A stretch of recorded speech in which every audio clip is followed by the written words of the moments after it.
Naputol ang kalahati ng katawan ko matapos akong masagasaan ng forklift truck. Ako si Lauren Showers at ito ang aking nakakatakot na kwento. Mabilis na nagbago ang aking buhay. Sa edad na 19, ako ay naging biktima ng isang kakilakilabot na aksidente. Nagtatrabaho ako sa isang building na may nakakahilong taas na 10 metro sa ibabaw ng lupa.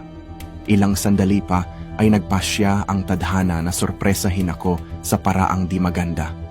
Ang aking pagkahulog ay biglaan at sobrang nakakatakot. Ngunit hindi natapos doon. Sumunod ang pinakanakakakilabot at pinakamasakit na pangyayari sa aking buhay.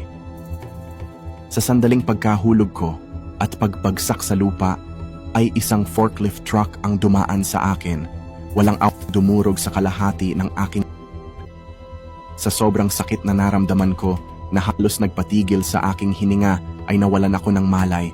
Ang buhay ko na puno ng pangarap, kasiyahan at sa edad na napakabata ay gumuho at nawala sa isang iglap. Isinugod ako sa ospital, panandali ang nakaligtas sa kamatayan. Ngunit nahaharap sa isang sitwasyon na kung saan kailangan kong mamili sa 2 opsyon na ang resulta ay parehong nakapagpadurog ng aking puso. Ang una ay sisikapin na maayos ang kalahati ng aking katawan mula sa baywang pababa, ngunit may maliit na tsansa na mabuhay. Ang pangalawa ay isang napakasakit na desisyon, kailangan kong isakripisyo ang kalahati ng aking katawan. Pero malaki ang aking tsansa na mabuhay ng matagal. Kahit nasa madilim na daan ako ng mga oras na iyon, ay nanaig ang determinasyon ko at pinili ko ang daang mabuhay ako ng matagal pa, kahit paulo ko na lang ang maiiwang buo. Ginawa ng mga doktor ang lahat upang maging successful ang operasyon ko. Naalis ang kalahati ng aking katawan. Nadagdagan pa ng isang kalunos-lunos na sitwasyon, kailangan alisin ang bahagi ng aking isang braso. Ako ay dumedepende sa mga bags na nakakabit sa aking katawan dahil ang aking mga evacuation channels ay sobrang naapektuhan at di na naligtas pa.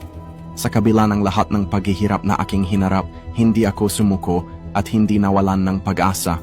Gusto ko pang mabuhay at pinili kong mabuhay kahit na anong mangyari. Gusto ko pa maranasan ang masayang buhay na meron ako kasama ang aking pamilya kahit na ganito ako. Nagustuhan mo ba ang kwento ko? Suportahan niyo po ako sa pamamagitan ng pag-click sa showcase link sa taas. Pili na. Maraming salamat po. Like, share at follow niyo lang ako para updated ka sa mga susunod pang kwento katulad nito.